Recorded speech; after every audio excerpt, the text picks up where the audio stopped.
The cabin of Flight 702 was quiet and polished, filled with soft lighting, leather seats, and the low hum of engines preparing for departure. First class was bustling with activity, occupied by a variety of passengers. Business professionals ensured their timepieces were set, while a famous individual discreetly enjoyed a glass of champagne. Meanwhile, a flight attendant moved through the cabin, attentively verifying that everyone's seatbelts were securely fastened in preparation for the flight. Marcus Hale, an unexpected figure in first class, sat in seat 2A. His attire was modest, a dark suit, basic jacket, and unassuming shoes, lacking the opulent accessories often associated with luxury travel. His understated presence, accompanied only by a discreet carry-on, seemed to defy the typical first-class passenger profile, sparking curiosity among those around him. Marcus Hale exuded an air of tranquility and confidence, yet his humble appearance raised doubts in the minds of nearby passengers. A couple speculated about his presence, questioning whether he was mistakenly assigned a first-class seat. The flight attendant, aware of the subtle commotion, discreetly verified Marcus's seating information on her tablet, perhaps to confirm or clarify his status. Despite the flight attendant's initial verification, her intuition persisted, prompting her to approach Marcus for further confirmation. With professionalism and a hint of caution, she requested his boarding pass once more. Marcus complied willingly, offering a courteous smile as he handed over the pass. The attendant scrutinized it, her eyes scanning for any discrepancies or clues that might explain the lingering sense of unease she felt about this particular passenger. The flight attendant's hesitation led her to summon cabin security, introducing an air of tension into the previously serene first-class cabin. The security officer's arrival commanded attention, causing passengers to sit up straight and fall silent. Marcus, however, remained composed, observing the unfolding scene with interest. The sudden change in atmosphere suggested that Marcus's presence had triggered a deeper investigation, leaving everyone wondering what could be amiss. Marcus's calm demeanor was met with the security officer's firm request to relocate. The officer attributed the situation to a seating discrepancy, requiring Marcus to temporarily move to economy class. Marcus's inquiry about the problem hinted at his confusion, yet he didn't protest or resist the officer's instructions.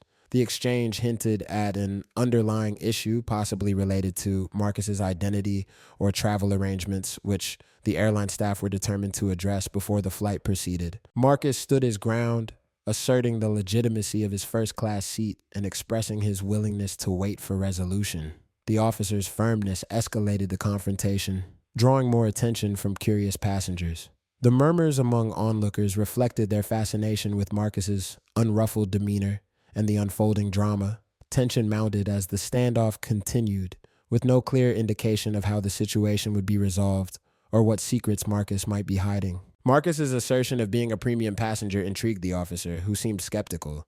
As Marcus complied with the officer's demand to leave, he paused and delivered a parting remark.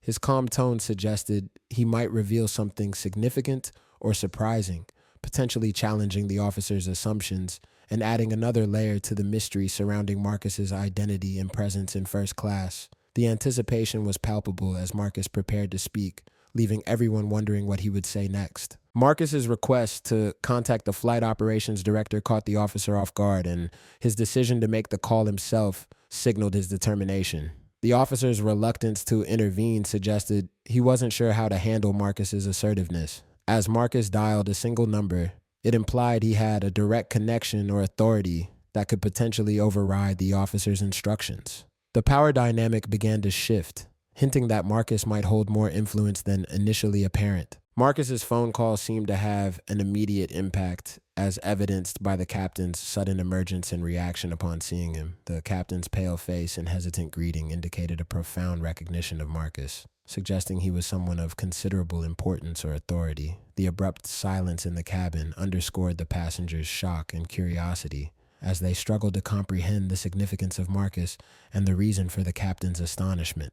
The situation had taken an unexpected turn, with Marcus now appearing to wield significant influence over the flight.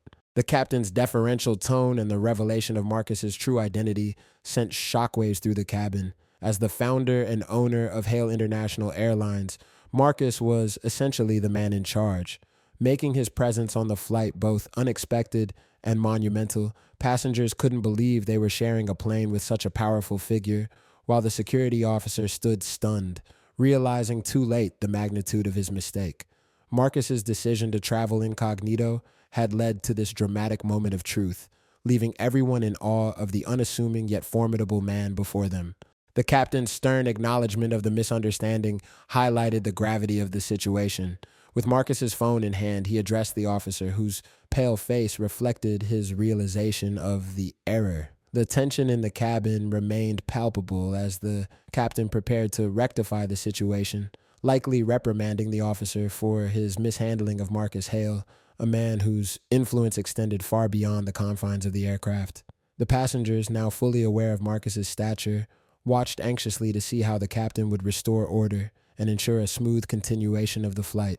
Marcus's gentle yet firm words emphasized the importance of learning from this experience. He wasn't interested in empty apologies, but rather in ensuring that the officer and perhaps others would reflect on their actions and judgments. By asking the officer to remember this moment, Marcus aimed to instill a lesson about making assumptions and the value of humility, especially when dealing with people whose true identities or statuses might not be immediately apparent. The captain, meanwhile, sought to move forward, reaffirming Marcus's right to his seat and attempting to restore normalcy to the flight.